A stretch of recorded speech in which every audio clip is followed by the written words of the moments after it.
Ready? Ready. All right. So today is February 22nd, 2018. It has been quite a busy day for me already.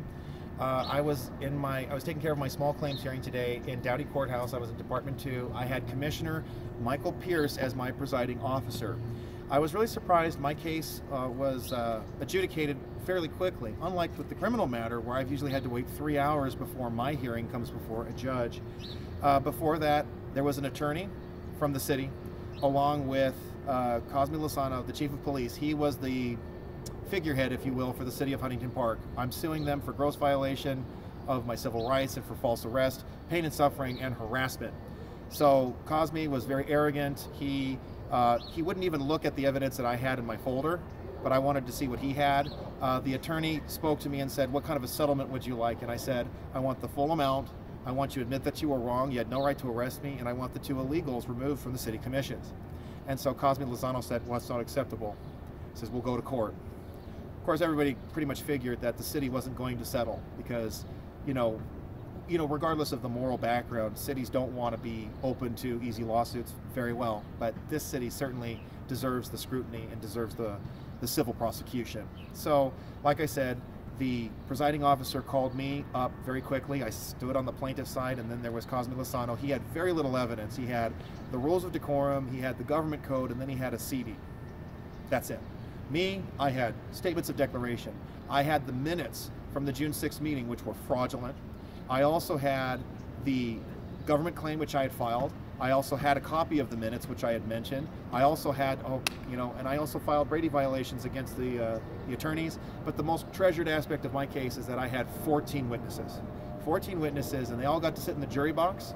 And 3 of them, because of the sake of time, 3 of them stood and testified on my behalf. Rudy Cruz, Robin Vidston, and Gary Galino. Robin and Gary had recorded the meeting, and their videos I had submitted as evidence along with my own and along with the official video, the Granicus video for the City of Huntington Park. So I had extended statements prepared.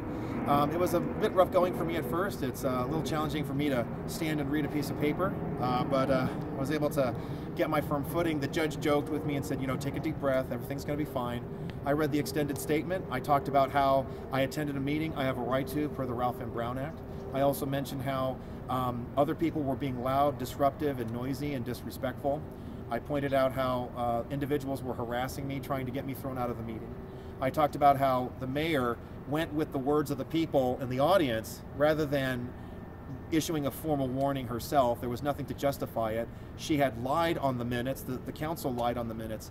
But to me, the most precious part, ironically enough, the chief of police helped make my case. He had to admit to the judge that the district attorney did not pursue charges of disrupting a meeting because everybody was supposedly disrupting the meeting, which then adds to the conclusion, why are they seeking to prosecute me for delaying or preventing an officer from doing his job? He had no right to tell me to leave because I wasn't disrupting the meeting.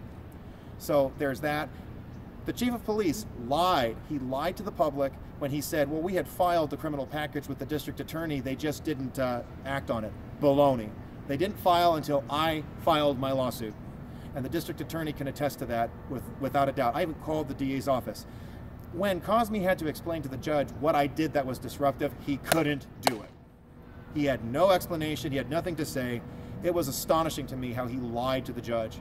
And I hope that someone can pursue perjury against this guy because it's just astonishing that a chief of police of a city would behave in such an egregious fashion. I cannot thank enough the witnesses who came, Dura Young, Fred McIntosh, Robert Loughton, I mentioned Robin, I mentioned Gary, Vaughn, Rudy Cruz, George Franco, and I had friends and supporters as well, including Raphael, including John, and including Greg. And I know I've probably forgotten some people. I apologize. You can make a comment at the bottom of the video. It's about time that you and me started restoring our rights as citizens, the recognition of our rights. We have a right to pursue, we have a right to go after these cities. And I'm encouraging you, when your rights are violated in a city council meeting or in any public meeting, it's time to take action. A small claims action is not a hard thing to do. I urge people to start doing this. These cities have gotten away with such abuse of power and Brown Act and First Amendment violations. This has to stop. It was a great day, all told. The judge was surprised to see that I had 14 witnesses. I even had those witnesses surrounding me during an attempted settlement with the lawyer and with the chief of police. It is my intention that more people are going to start speaking out against the corrupt city council. And let's hope that the residents and the citizens of these Southeast LA communities, that they will start to speak out. and start demanding that their rights as citizens of this country be respected in turn. So thanks for watching, and stay tuned.